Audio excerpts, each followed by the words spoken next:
Hello guys, welcome to my class. ಸ್ನೇಹಿತರೆ, ಇವತ್ತಿನ ಕ್ಲಾಸ್ನಲ್ಲಿ ನಾವು ಆಶ್ಚರ್ಯ ಸೂಚಕ ಶಬ್ದಗಳನ್ನು ಕಲಿತಾ ಇದ್ದೀವಿ. ಅಂದರೆ ಇಂಗ್ಲೀಷ್ನಲ್ಲಿ ತಮ್ಮ ಮನಸ್ಸಿನಲ್ಲಿ ವಿವಿಧ ಭಾವನೆಗಳನ್ನು ವ್ಯಕ್ತಪಡಿಸಲು ತನ್ನದೇ ಆದ ವಿಧಾನವಿದೆ.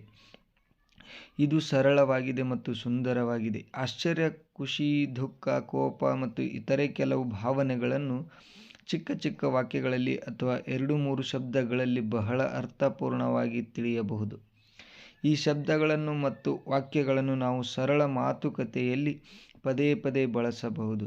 ಅಂತಹ ಆಶ್ಚರ್ಯಸೂಚಕ ಶಬ್ದಗಳನ್ನು ನಾವು ಇವತ್ತಿನ ಕ್ಲಾಸ್ನಲ್ಲಿ ಕಲಿಯೋದು ಬಹಳ ಮಹತ್ವವಾಗಿದೆ. ಅಂದರೆ ಎಂತಹ ಶಬ್ದಗಳಿಗೆ ನಾವು ಆ ಆಶ್ಚರ್ಯಸೂಚಕ ಚಿಹ್ನೆಯನ್ನು ಬಳಸಬೇಕಂತ ನಾವು ಈ ವಿಡಿಯೋದಲ್ಲಿ ನೋಡೋಣ.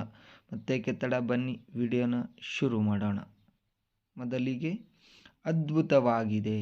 ಅಂದರೆ ಯಾವುದೇ ಒಂದು ವಸ್ತುವಿನ ವರ್ಣನೆ ಮಾಡುವಾಗ ಅದ್ಭುತವಾಗಿದೆ ಅಂದರೆ ಅದು ಆಶ್ಚರ್ಯವಾಗಿ ಹೇಳ್ತೀವಲ್ಲ, ಅದಕ್ಕೆ ಮಾರ್ವಲೆಸ್ ಇಲ್ಲಿ ಆಶ್ಚರ್ಯಸೂಚಕ ಇದನ್ನು ಚಿಹ್ನೆನ ಬಳಸ್ತೀವಿ. ಭಲೆ ಭೇಷ್, ವೆಲ್ ಡನ್, ಎಷ್ಟು ಸುಂದರ ಅಂದರೆ ಕಲ್ಪನೆ ಮಾಡಿಕೊಳ್ಳಿ, ಆಶ್ಚರ್ಯವಾಗಿ ಕೇಳ್ತೀವಲ್ಲ. ಬ್ಯೂಟಿಫುಲ್, ಓ ದೇವರೇ, ಮೈ ಆರ್ ಓ ಗಾಡ್ ಅಂತ ಎರಡೂ ರೀತಿಯಲ್ಲೂ ಹೇಳ್ತೀವಿ. ಎಂಥ ಅದ್ಭುತ ಕೆಲಸವಯ್ಯ ಅಂದರೆ ಅವನು ಏನಾದರೂ ಆ ಒಳ್ಳೆ ಕೆಲಸ ಮಾಡಿದಾಗ ಹೇಳ್ತೀವಲ್ಲ, ಎಂಥ ಅದ್ಭುತ ಕೆಲಸವಯ್ಯ. What a wonderful job. Next, ದೇವರೇ ಕಾಪಾಡಿದೆಯಲ್ಲ. ಓ ದೇವರೇ ಕಾಪಾಡಿದೆಯಲ್ಲ ಅಂದರೆ ಯಾವುದಾದ್ರೂ ಒಂದು ಸಿಚುವೇಶನ್ದಾಗ ಪಾರಾಗಿರ್ತೀವಲ್ಲ, ಅವಾಗ ಥ್ಯಾಂಕ್ ಗಾಡ್ ಅಂತ ಆಶ್ಚರ್ಯವಾಗಿ ಹೇಳ್ತೀವಿ. ದೇವರ ದಯೆ ಅಂದರೆ ನಮಗೆ ಏನಾದರೂ ಒಂದು ಒಳ್ಳೆ ಕೆಲಸ ಆದಾಗ, ಯಾರಾದರೂ ಸ್ನೇಹಿತರು ಕೇಳಿದಾಗ ಹೇಳ್ತೀವಲ್ಲ ದೇವರ ದಯೆ ಅಂತ, ಅದಕ್ಕೆ ಬೈ ಗಾಡ್ಸ್ ಗ್ರೇಸ್. ದೇವರು ನಿನಗೆ ಒಳ್ಳೆಯದು ಮಾಡಲಿ.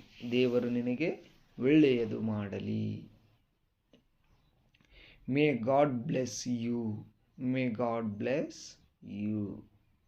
ನೆಕ್ಸ್ಟ್, ನಿನಗೂ ಅಷ್ಟೇ ಒಳ್ಳೆಯದಾಗಲಿ ಅಂದರೆ ಯಾರಾದರೂ ನಮಗೆ ಹರಿಸಿದಾಗ ಅವರಿಗೆ ರಿಟರ್ನ್ ಆಗಿ ನಾವು ಅದೇ ರೀತಿ ಹರಿಸ್ಬೇಕಾದ್ರೆ ಇಂಗ್ಲೀಷ್ನಲ್ಲಿ ಸಿಂಪಲ್ ಸೇಮ್ ಟು ಯು ಅಂತ ಹೇಳಬೇಕು. Same to you. ಬಹಳ ದುಃಖದ ವಿಷಯ. How sad. ನೆಕ್ಸ್ಟ್ ಸೆಂಟೆನ್ಸ್, ಅದು ಬಹಳ ಸಂತೋಷದ ವಿಷಯ. ಯಾವುದಾದ್ರೂ ಒಂದು ಖುಷಿ ವಿಷಯ ಹೇಳಿದಾಗ ಹೇಳ್ತೀವಲ್ಲ, ಅದನ್ನೇ that is a good news. ಎಂಥ ದೊಡ್ಡ ವಿಜಯ. Next, what a great victory. Next, ಬೇಗ ಮಾಡಿ ಅಥವಾ ಬೇಗ ತಯಾರಾಗಿ ಅಂತ ಹೇಳಬೇಕಾದ್ರೆ ಇಂಗ್ಲೀಷ್ನಲ್ಲಿ ಹರಿ ಅಪ್ ಪ್ಲೀಸ್ ಅಂತ ಹೇಳ್ತೀವಿ. Hurry up please. ನೆಕ್ಸ್ಟ್, ಭಯಾನಕ ಅಂದರೆ ಯಾವುದಾದ್ರೂ ಒಂದು ಡೇಂಜರ್ ಅಥವಾ ಭಯಾನಕವಾದ ದೃಶ್ಯ ನೋಡಿದಾಗ ಹೇಳ್ತೀವಲ್ಲ, ಹೌ ಟೆರಿಬಲ್. ನೆಕ್ಸ್ಟ್, ಬಹಳ ಅಪಮಾನಕರ ಅಥವಾ ಬಹಳ ಅವಮಾನಕರ ಅಂತ ಹೇಳಬೇಕಾದ್ರೆ ಇಂಗ್ಲೀಷ್ನಲ್ಲಿ ಹೌ ಡಿಸ್ಗ್ರೇಸ್ಫುಲ್ ಅಂತ ಹೇಳ್ತೀವಿ. ನೆಕ್ಸ್ಟ್, ತುಂಬ ಅಸಂಬದ್ಧ ಅಂದರೆ ಅವನು ಬಿಹೇವಿಯರ್ ಸರಿಯಾಗಿರುವುದಿಲ್ಲ, ಏನೇನೋ ಮಾತಾಡ್ತಿರ್ತಾನಲ್ಲ, ಅದಕ್ಕೆ ಹೌ ಅಬ್ಸರ್ಡ್ ಅಂತ ಹೇಳ್ತೀವಿ. ಹೌ ಅಬ್ಸರ್ಡ್ ಅಂದರೆ ತುಂಬ ಅಸಂಬದ್ಧ.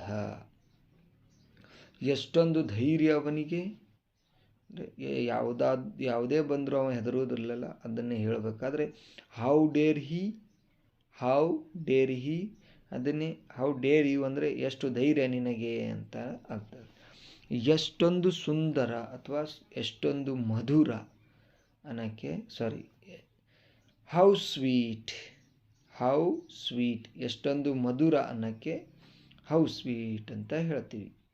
ಎಷ್ಟೊಂದು ಸುಂದರ, ಎಷ್ಟೊಂದು ಸುಂದರ ಅಂದರೆ ಎಷ್ಟು ಚೆನ್ನಾಗೈತಿ ಅನ್ನೋಕ್ಕೆ ಹೌ ಲವ್ಲಿ, ಹೌ ಲವ್ಲಿ ಅಂತ ಹೇಳ್ತೀವಿ. ಎಷ್ಟೊಂದು ಸುಂದರ. ಹೀಗೆ ಹೇಳಲು ನಿನಗೆ ಎಷ್ಟು ಧೈರ್ಯ ಅಂದರೆ ಏನಾದರೂ ಒಂದು ವಿಷಯ ಹೇಳಬೇಕಾದ್ರೆ ಹೇಳ್ತೀವಲ್ಲ, ಅದಕ್ಕೆ how dare you say that, how dare you say that. Next, ದಯವಿಟ್ಟು ಸುಮ್ಮನಿರಿ, ದಯವಿಟ್ಟು ಸುಮ್ಮನಿರಿ.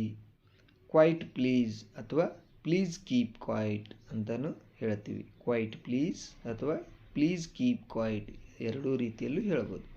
ನಿಮ್ಮ ಆರೋಗ್ಯ ಭಾಗ್ಯಕ್ಕಾಗಿ ಅಥವಾ ನಿಮ್ಮ ಒಳ್ಳೆಯ ಆರೋಗ್ಯಕ್ಕಾಗಿ ಅನ್ನೋಕ್ಕೆ for your good health, for your good health, ನಿಮ್ಮ ಆರೋಗ್ಯ ಭಾಗ್ಯಕ್ಕಾಗಿ. ಎಂತಹ ಅವಿವೇಕತನ, ಎಂತಹ ಅವಿವೇಕತನ. ವಾಟ್ ನಾನ್ಸೆನ್ಸ್, ವಾಟ್ ನಾನ್ಸೆನ್ಸ್, ಎಂತಹ ಅವಿವೇಕತನ. ತಲೆ ತಗ್ಗಿಸಬೇಕಾದ ವಿಷಯ, ತಲೆ ತಗ್ಗಿಸಬೇಕಾದ ವಿಷಯ. What a shame, what a shame, ಎಂತಹ ತಲೆ ತಗ್ಗಿಸಬೇಕಾದ ವಿಷಯ. ಎಂತಹ ದುರಂತ, ಎಂತಹ ದುರಂತ. ಹೌ ಟ್ರ್ಯಾಜಿಕ್, ಹೌ ಟ್ರ್ಯಾಜಿಕ್, ಎಂತಹ ಆಶ್ಚರ್ಯ, ಎಂತಹ ಆಶ್ಚರ್ಯ. ವಾಟ್ ಎ ಪ್ಲೆಸೆಂಟ್ ಸರ್ಪ್ರೈಸ್ ಅಂದರೆ ಯಾರಾದರೂ ಹೇಳಲಾರದೆ ಮನೆಗೆ ಅತಿಥಿಗಳು ಬಂದಾಗ ಹೇಳ್ತೀವಲ್ಲ, ಎಂತಹ ಆಶ್ಚರ್ಯ ಅಂತ. ಎಂತಹ ಒಳ್ಳೆಯ ಯೋಚನೆ, ಎಂತಹ ಒಳ್ಳೆಯ ಯೋಚನೆ. What an idea, what an idea ಅಂತ ಹೇಳ್ತೀವಿ. ಸ್ನೇಹಿತರೆ, ಸಾಮಾನ್ಯ ವಾಕ್ಯದಲ್ಲಿ ವಿರಾಮ ಅಥವಾ ಪೂರ್ಣ ವಿರಾಮ ಹಾಕುವ ಜಾಗದಲ್ಲಿ ಆಶ್ಚರ್ಯ ಸೂಚಕ ಚಿಹ್ನೆಯನ್ನು ಹಾಕಲಾಗುತ್ತದೆ. ಉದಾಹರಣೆಗೆ ಎಕ್ಸ್ಕ್ಲಮೇಟರಿ ಸೈನ್ ಅಥವಾ ಅದಕ್ಕೆ ರಿಯಲಿ, ವಂಡರ್ಫುಲ್ ಇತ್ಯಾದಿ ಶಬ್ದಗಳಿಗೆ ಎಕ್ಸ್ಕ್ಲಮೇಟರಿ ಮಾರ್ಕ್ನ ಬಳಸ್ತೀವಿ. ಹಾಗೆ ಲಜ್ಜೆ, ದುಃಖ, ಆಶ್ಚರ್ಯ, ಸಂತೋಷ, ಕ್ರೋಧ ಮುಂತಾದ ಅನೇಕ ಭಾವನೆಗಳನ್ನು ಪ್ರಕಟಿಸುವುದಕ್ಕಾಗಿ ವಾಟ್, ಹೌ ಮೊದಲಾದ ಶಬ್ದಗಳನ್ನು ಉಪಯೋಗಿಸುವರು. ಅದಕ್ಕೆ ಉದಾಹರಣೆ ವಾಟ್ ಎ ಸೇಮ್, ಇಲ್ಲಿ ಕೂಡ ಎಕ್ಸ್ಕ್ಲಮೇಟರಿ ಮಾರ್ಕ್ ಬಳಸ್ತೀವಿ. ಹೌ ವಂಡರ್ಫುಲ್ ಇತ್ಯಾದಿ. ಹಾಗೆ ಆಶ್ಚರ್ಯ ಸೂಚಕ ವಾಕ್ಯಗಳನ್ನಾಡುವಾಗ ಧ್ವನಿಯಲ್ಲಿ ಆಶ್ಚರ್ಯ ಸೂಚಕ ಭಾವನೆಯನ್ನು ಬಳಸಬೇಕು.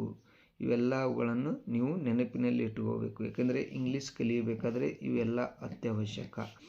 ಸ್ನೇಹಿತರೆ, ಈ ವಿಡಿಯೋ ಇಷ್ಟ ಆಗಿದ್ದರೆ ಒಂದು ಲೈಕ್ ಮಾಡಿ, ಹಾಗೆ ನಿಮ್ಮ ಸ್ನೇಹಿತರಿಗೂ ಕೂಡ ವಿಡಿಯೋನ ಶೇರ್ ಮಾಡಿ, ಅವರಿಗೂ ಹೆಲ್ಪ್ ಆಗ್ತದೆ. ಹಾಗೆ ಯಾರ್ಯಾರು ಹೊಸದಾಗಿ ನನ್ನ ಚಾನಲ್ ನೋಡ್ತಾ ಇದ್ದೀರ ಎಲ್ಲರೂ ಸಬ್ಸ್ಕ್ರೈಬ್ ಮಾಡ್ಕೊಳ್ಳಿ. ತಪ್ಪದೆ ಬೆಲ್ ಐಕಾನ್ನ ಪ್ರೆಸ್ ಮಾಡಿ. ಈ ವಿಡಿಯೋನ ಇಲ್ಲಿಗೆ ಮುಗಿಸ್ತಾ ಇದ್ದೀನಿ. ಮುಂದಿನ ವಿಡಿಯೋದಲ್ಲಿ ಮತ್ತೆ ಸಿಗೋಣ. Thank you.